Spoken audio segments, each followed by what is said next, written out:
I invite you now to follow along. The scripture is listed in the back column of your handout, your bulletin.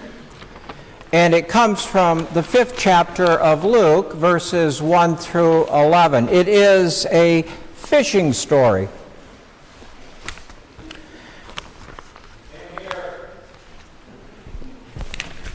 I got a couple seats right up here. I'm sure they heard you in the back room, and we'll adjust that. Right? Right. Hold your hand up if they don't get that fixed shortly, and I'll try to talk up. The Sea of Galilee is really the only fresh water of any consequence in Israel. It's in the northern part of the country. It's fed by the Jordan River, coming down from the north, and then it flows all along the east border of that country into the Dead Sea. It is very important because it provides irrigation water. It isn't really a fishing place anymore as much as a recreational lake. It's about, I think, 14 miles long, maybe 7 miles wide, not particularly big.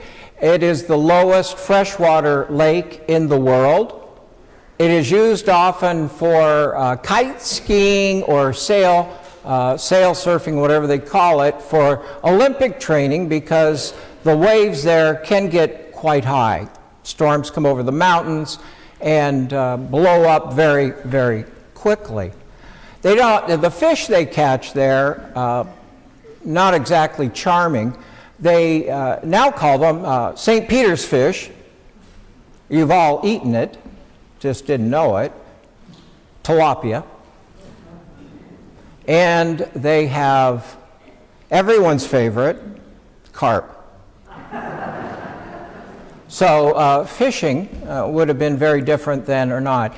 The boats they used to fish, and this relates to the text, were about 24 foot long. And they could, normally you'd put about 4 or 5 people in them, but they could have crews up to a dozen because they were said to be able to hold about half a ton of fish.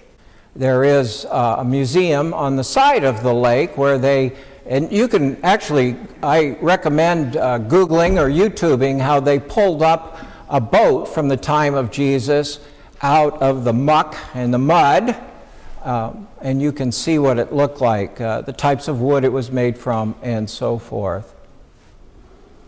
Fishing would have been a major occupation here in the town of Capernaum, which is on the north shore of the lake, and where Peter was from there, and most of the other disciples, and Jesus spent most of his, I want to say his ministry, first at least probably 2 out of the 3 years in Capernaum. That would have been considered his home base.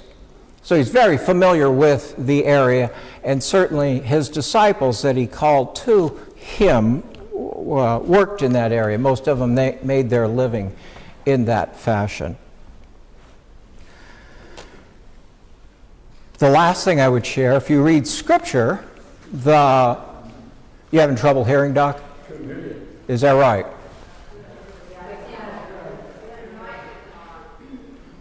Well, when I say something worth hearing, anyway, yeah, my mic's on. I apologize. Yeah, definitely. My apologies, very sorry. The Sea of Galilee in Scripture will be known by 4 different names, depending on who the audience is. In the text this morning, it's called Gennesaret.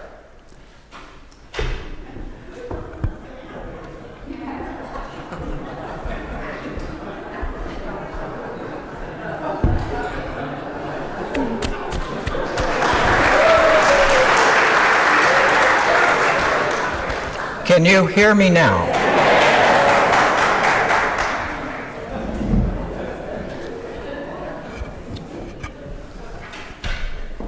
Okay. I'll be real careful what I say now. Lake Gennesaret, just so you know, there are 4 names, as I said, depending on whether it's in Greek or it's in Hebrew. Galilee Galilee, the word in Hebrew actually means fishing or net. Okay? The Romans, some called it Tiberias, Sea of Tiberias, because Tiberius, the emperor, Herod moved the capital of Galilee to this edge of that lake. And it can be called Gennesaret or Gennesaret, as it is in our scripture this morning. Those would be Greek for the Greeks. Remember, at this time, most people of any education or sophistication would have spoken Greek as well as Hebrew or Aramaic. So, follow along.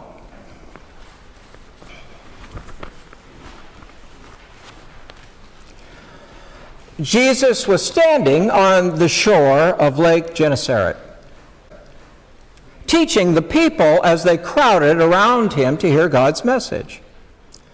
Near the shore, he saw 2 boats left there by some fishermen who had gone to wash their nets. So Jesus got into one of the boats that belonged to Simon Peter, and asked him to row it out a little way from the shore. And then Jesus sat down in the boat to teach the crowd.